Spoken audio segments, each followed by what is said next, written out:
Very good morning, guys. Jazz here from Jazz Real Estate Review Group, Point Cook. Hope you're well. We're about to create a notice to vacate for a renter, subject to 91 ZZB subsection 1, which is properties being sold.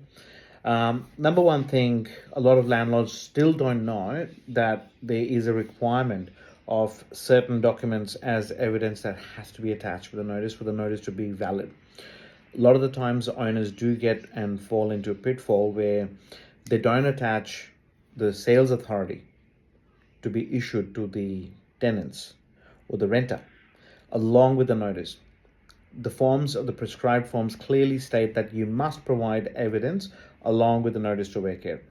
Now, it's always good to have sales authority fully executed, not redacted.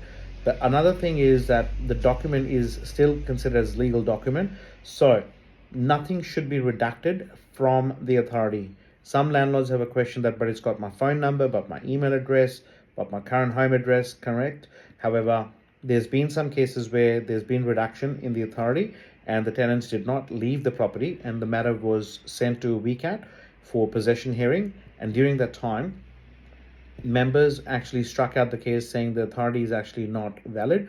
That means the notice that has been served is invalid, so they had to go back in the full cycle of issuing the notice to vacate again with the correct documentation. So that's number one. Number two, if you've got more than two tenants or number of tenants on the lease itself, you must have all the tenants details there, and you must also issue notice to each of the renter.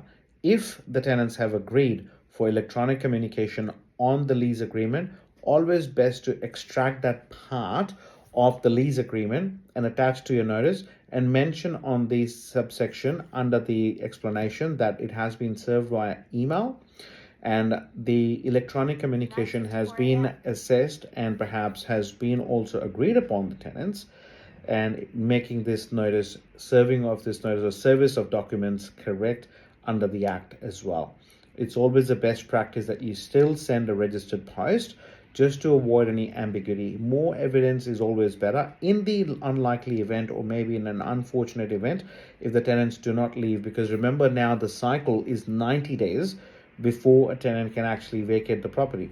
Now, in case if they don't, you go for possession hearing and you can't prove section 330A and provide justification that possession is vital and is paramount. At the same time, the possession of the expectation of the landlord is actually meeting the sections of the act.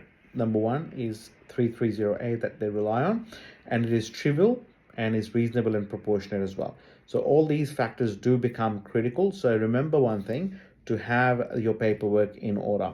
That's the critical part. Thank you so much, guys. This is for me and this is for today. Let me know if there's any questions. Happy to help. Stay protected and stay knowledgeable for your rights as a landlord.